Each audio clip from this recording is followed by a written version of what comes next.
നമസ്കാരം. അടുത്ത കഥ.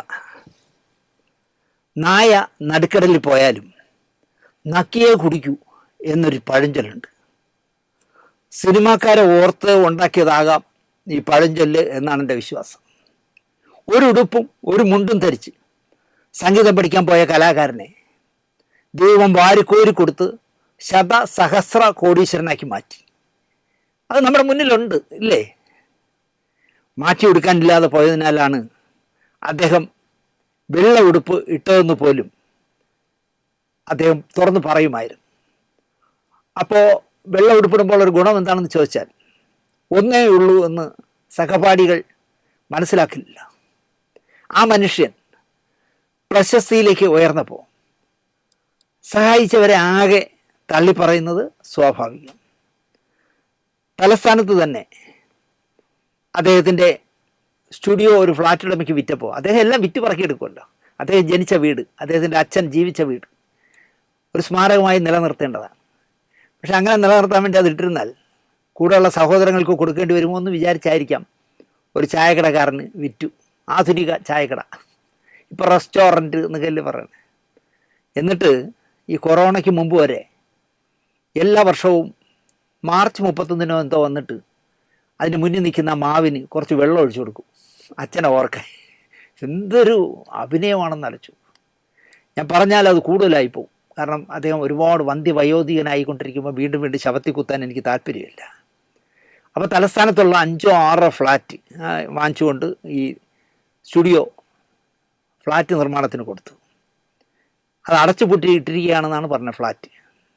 സ്വന്തം കൂടപ്പിറപ്പ് വാടക ചായ്പിൽ കിടന്ന് കുടുംബത്തോടൊപ്പം അന്തി ഉറങ്ങുന്ന കാലത്താണ് 5 or 6 ഫ്ലാറ്റ് തലസ്ഥാനത്ത് പൂട്ടിയിട്ടിരിക്കുന്നത്. താൻ ജനിച്ചു വീണ കെട്ടിടം സ്മാരകമാക്കാനോ അതുപോലെ എന്തിനെങ്കിലും സർക്കാർ ചോദിച്ചാലോ എന്ന് കരുതിയിട്ടാകണം വിറ്റുകളഞ്ഞു ഈ മഹാൻ. അവിടെ ഇപ്പോൾ ഞാൻ നേരത്തെ പറഞ്ഞ പോലെ ആധുനിക ചായക്കടയാണ്. വെള്ള ടവല് കാറിൻ്റെ സീറ്റുകളിൽ ഇട്ടില്ലെങ്കിൽ ആ കാറിൽ കയറാത്ത സ്ഥിതി വരെ അദ്ദേഹം ഉണ്ടാക്കി. വെള്ള ടവൽ ഇടണം. ഞാൻ വെള്ള ഡ്രസ്സ് ഇട്ട് വരുമ്പോൾ കാറിൻ്റെ ടവലും വെള്ളമായിരിക്കണം. ബ്ലാക്കോ റെഡോ ഒന്നും ഞാൻ സമ്മതിക്കില്ല. കാർ കയറാതെ പോയിട്ടുണ്ട് പുള്ളി. പാടുന്ന കാലത്ത് ഏറ്റവും കൂടുതൽ ശമ്പളം അതിന് അദ്ദേഹത്തിന് അർഹതയുണ്ട്. അങ്ങനെ പറയുന്ന പൈസ കൊടുത്താലേ അദ്ദേഹം പാടുള്ളൂ എന്ന് പറഞ്ഞാൽ പോലും തെറ്റില്ല എന്ന് ഞാൻ പറയും. പക്ഷേ അദ്ദേഹം എന്ത് ചെയ്യുമെന്ന് വെച്ചാൽ ആ പാടുന്നതിന് ഭീമമായ തുക വാങ്ങിയിട്ട് അദ്ദേഹം വന്ന സ്വന്തം കാറിൻ്റെ പെട്രോൾ അടിച്ചതിന് 300 രൂപ എഴുതി വാങ്ങിക്കുമായിരുന്നു. അപ്പോൾ ഒരു ദിവസം 5 സ്റ്റുഡിയോയിൽ പോയി 5 പാട്ട് പാടുകയാണെങ്കിൽ 5 അങ്ങനെ 10-11 പാട്ടൊക്കെ ഒരു ദിവസം പാടിയിട്ടുണ്ട്. 5 വയ്ക്കാം. 5 സ്റ്റുഡിയോയിൽ പാടിയാൽ 13 15 1500 രൂപ പെട്രോളിന് 5 അടുത്തുനിന്നായിട്ട് 300 രൂപ വെച്ച് പിരിക്കുമായിരുന്നു. ഇത്രയും വാരി കൂട്ടിയിട്ട് ജീവിതത്തിൻ്റെ അവസാന റീൽ ഓടുമ്പോഴെങ്കിലും ഞാൻ എന്തിനാണ് ഇത്ര ആർത്തി കാശിനോട് കാണിച്ചത് എന്ന് അദ്ദേഹം ചിന്തിക്കുമോ എന്ന് എനിക്കറിയില്ല. ചിന്തിക്കാൻ വഴിയില്ല എന്നാണ് എനിക്ക് തോന്നുന്നത്. ഇപ്പോഴും ഇനി അടുത്ത് എങ്ങനെ കാശുണ്ടാക്കാം എന്നായിരിക്കും ആലോചിക്കുന്നത്. ഇപ്പോൾ ഇതൊക്കെ ഓർമ്മിപ്പിച്ചത് ഭാഗ്യം ഒന്നുകൊണ്ട് മാത്രം വലിയ ഗായകനായി മാറിയ ഗായകനാണ് MG ശ്രീകുമാർ എന്നാണ് എൻ്റെ വിലയിരുത്തൽ. അദ്ദേഹം ഒരു സംഗീത കുടുംബത്തിൽ ജനിച്ചെങ്കിലും MG രാധാകൃഷ്ണൻ ചേട്ടനെ പോലെയോ ഓമനക്കുട്ടിയമ്മയെ പോലെയോ ഒന്നും സംഗീതത്തിൽ അവഗാഹം ഉണ്ടാക്കിയ ഒരാളൊന്നുമല്ല. കൊച്ചു പ്രായത്തിൽ തന്നെ ബാങ്കിൽ ജോലിയൊക്കെ കിട്ടിപ്പോയ ആളല്ലേ MG ശ്രീകുമാർ. പക്ഷേ മോഹൻലാൽ എന്നൊരു സൂപ്പർ താരം ഉണ്ടാവുകയും അദ്ദേഹത്തെ വെച്ച് നിരന്തരമായി സൂപ്പർ ഹിറ്റ് സിനിമകൾ പ്രിയദർശൻ എന്നൊരു ഫിലിം മേക്കർ ജന്മം എടുക്കുകയും ചെയ്തതിനാലാണ് ഈ ഗായകൻ ശ്രദ്ധേയനായത് എന്നാണ് എൻ്റെ വിശ്വാസം. പിന്നെ പിടിച്ചു നിൽക്കാനായി എന്താ പറയുക, കഠിനമായ ഹോംവർക്കുകൾ ചെയ്ത് ഓരോ പടവുകൾ ചവിട്ടിക്കയറിയ ഗായകനായി അദ്ദേഹം വളർന്നു. അത് പറയാതിരിക്കാൻ പറ്റില്ല. കാരണം യേശുദാസിൻ്റെയും ജയചന്ദ്രൻ്റെയും അപ്രമാദിത്വം നിലനിൽക്കുന്ന നാട്ടിൽ എനിക്കൊരു ഐഡൻറ്റിറ്റി ഉണ്ടാക്കണമെങ്കിൽ ഞാൻ നന്നായിട്ട് ഹോംവർക്ക് ചെയ്യണം, നന്നായിട്ട് കഠിന പ്രയത്നം നടത്തണം എന്ന് തോന്നുകയും നമ്മൾ വേണുഗോപാലിന് ഇല്ലാത്തത്. അങ്ങനെ പടിയായിട്ട് ദേശീയ അവാർഡ് വരെ വാങ്ങുന്ന നിലയിലേക്ക് ശ്രീകുമാർ വളർന്നു.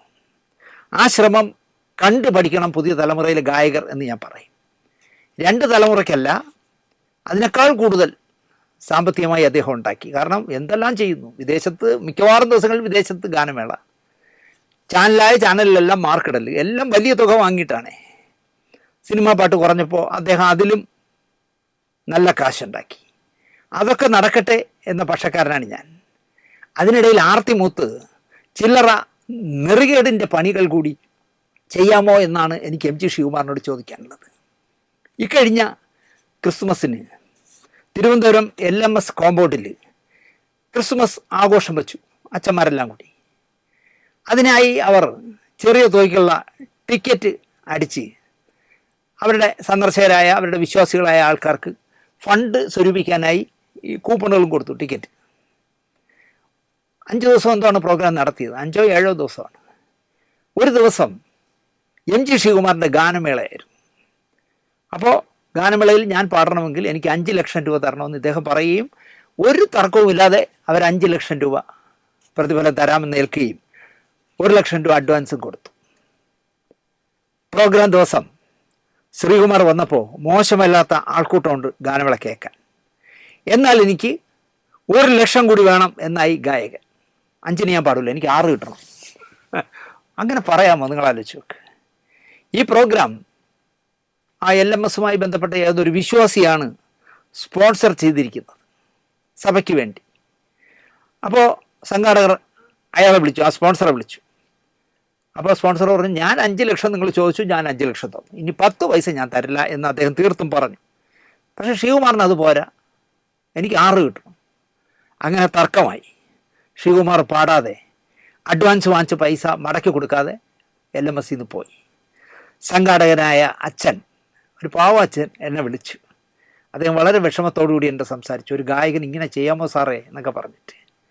അപ്പോൾ എനിക്ക് പെട്ടെന്ന് തോന്നിയത്, അല്പ എരിവുള്ള, വേണമെങ്കിൽ പൊങ്ങച്ചൻ പറയണമെന്ന് പറയരുത്, എന്നെപ്പോലൊരാൾ ആ കമ്മിറ്റിയിലുണ്ടെങ്കിൽ ഉറപ്പായിട്ടും കാർ തടഞ്ഞിടും. പാടിയിട്ട് പോടാ എന്ന് പറയും. നീ 1 ലക്ഷം രൂപ അഡ്വാൻസ് വാങ്ങിച്ചാ 5 ലക്ഷം തന്നെ പ്രതിഫലം ചോദിച്ചേ, പാടിയിട്ട് പോയാൽ മതി നീ, അല്ലെങ്കിൽ അവിടെ ഇരി എന്ന് പറഞ്ഞാൽ അവിടെ പിടിച്ചിട്ടില്ലേ, ഗേറ്റ് പൂട്ടിയിട്ടില്ലേ. പക്ഷേ പാവം ഈ അച്ഛന്മാരത് ചെയ്തില്ല. അവർ എന്നെ അടക്കം പലരെയും വിളിച്ച് പറഞ്ഞു കാണും, അവരാരും എം ജി ശ്രീകുമാറിനെ പിണക്കണ്ട എന്ന് പറഞ്ഞ് കൊടുക്കാത്തതായിരിക്കാം. പക്ഷേ ഞാൻ പറയും, ശ്രീകുമാറേ, കാണിച്ചത് ശുദ്ധ ചെറ്റത്തര. ഇനി ആ അഡ്വാൻസ് വാങ്ങിച്ച 1 ലക്ഷമെങ്കിലും മടക്കി കൊടുക്കുക കേട്ടോ. അതാണ് ഒരു കലാകാരന് മാന്യമായി പെരുമാറാനുള്ള രീതി. അല്ല, ശാന്തുള്ള ദിനേശൻ്റെ ഈ പരാതി പറഞ്ഞുകൊണ്ട് ഞാൻ 1 ലക്ഷം തരില്ല എന്ന് പറഞ്ഞാൽ അവരും ചിലപ്പം നിൻ്റെ പെലോളിക്ക് ഇരിക്കട്ടെ എന്ന് പറയും. അതിന് പോകരുത് ശ്രീകുമാറെ, നിങ്ങളൊരു ഗായകൻ എന്നല്ലേ പറയണേ.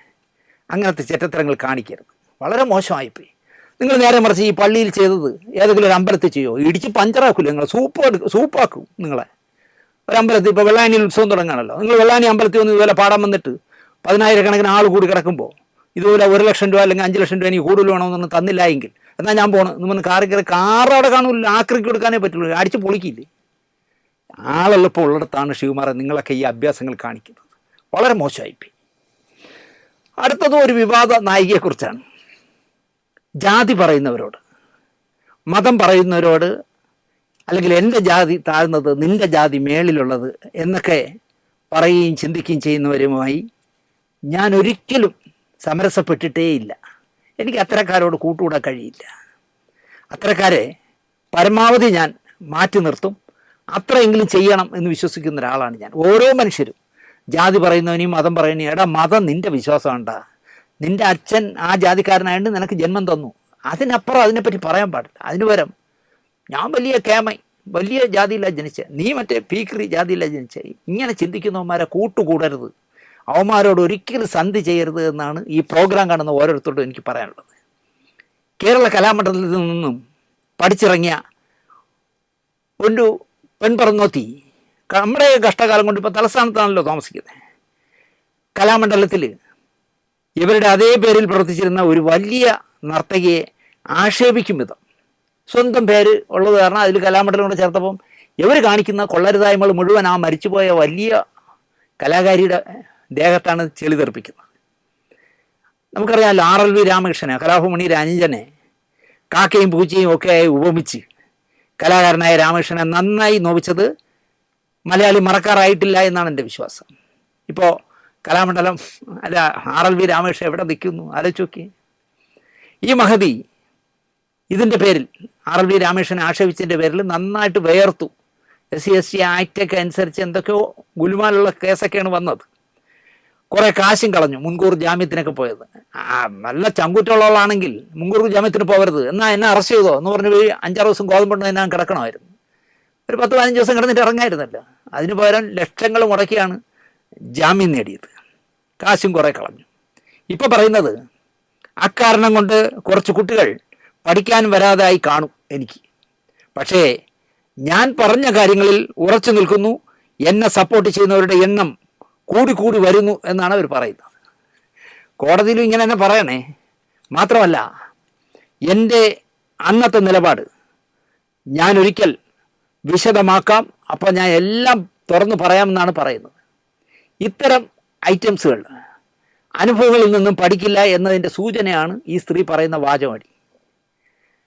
നീന്താത്ത മാടിനെ വെള്ളം കൊണ്ടുപോകും എന്നാണ് പണ്ടുള്ളവർ പറയാറ്. ഇപ്പോൾ പറയാൻ വന്നത്, ഈ പെണ്ണുമ്പിള്ള അടുത്ത വിവാദവുമായി ഇപ്പോൾ ഇറങ്ങിയിരിക്കുക. RV രാമകൃഷ്ണനെ നിറം പറഞ്ഞ് അധിക്ഷേപിച്ച ഈ സ്ത്രീ ഇപ്പോൾ വേറൊരു പെൺകുട്ടിയുടെ തടിയെപ്പറ്റി അധിക്ഷേപിച്ചുകൊണ്ടാണ് എന്താ പറയുക ഇറങ്ങിയിരിക്കുന്നത്. വേറെ ആരുമല്ല, നമ്മുടെ മറിമായം എന്ന് പറഞ്ഞ മഴവിൽ മനോരമയിൽ വരുന്നൊരു സറ്റയർ ഉണ്ടല്ലോ, അതിൽ മണ്ടോദരി എന്ന് പറഞ്ഞ കഥാപാത്രം ചെയ്യുന്ന സ്നേഹ ശ്രീകുമാർ അവർക്കെതിരെയാണ് പ്രതികരിച്ചിരിക്കുന്നത്. സ്നേഹ ശ്രീകുമാർ കലാമണ്ഡലത്തിൽ നിന്ന് ഓട്ടംതുള്ളൽ പഠിച്ചിറങ്ങിയ കലാകാരിയാണ്. RV രാമകൃഷ്ണനുമായിട്ടുള്ള പ്രശ്നം കേസിൽ കോടതിയിലാകും വരെ വായടച്ചിരുന്ന സത്യഭാമ ഇപ്പോൾ സ്നേഹയ്ക്കെതിരെ ഇറങ്ങിയിരിക്കുന്നു.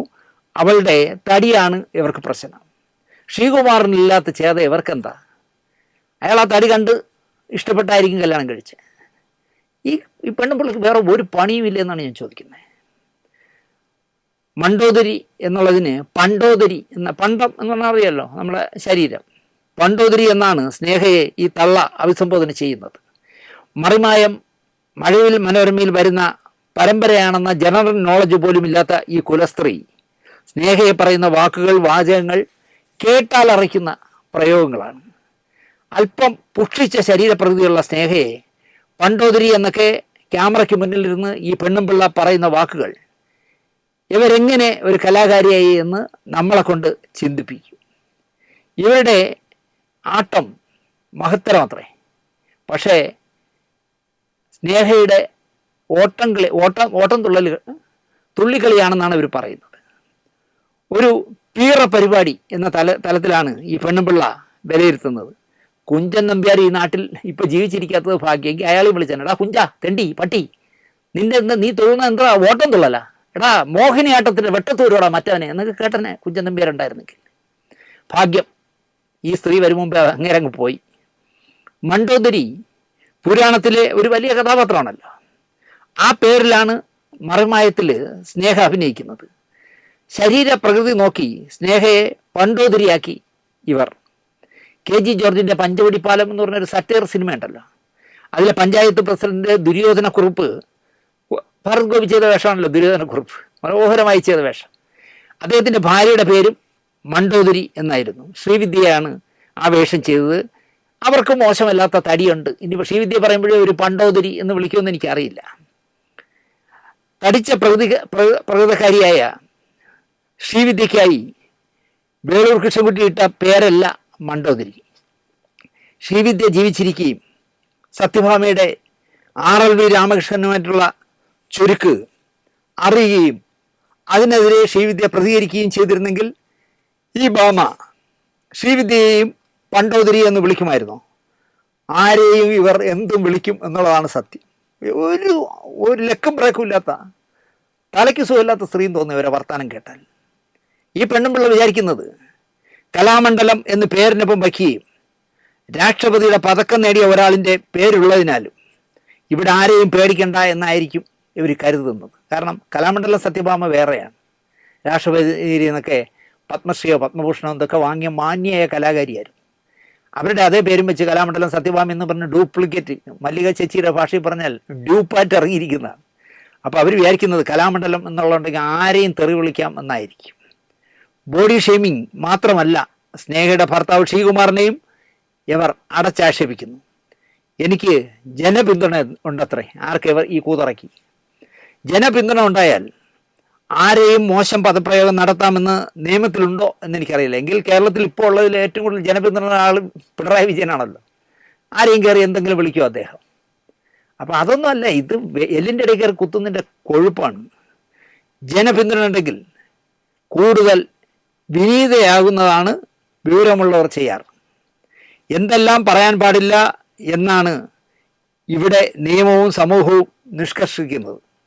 അതെല്ലാം പോടെ പുല്ലേ എന്ന തരത്തിൽ എഴുന്നള്ളിക്കുകയാണ് ഈ പെണ്ണും പിള്ള ഈശ്വരോ രക്ഷിതു എന്ന് മാത്രമേ ഇനി പറയാനുള്ളൂ.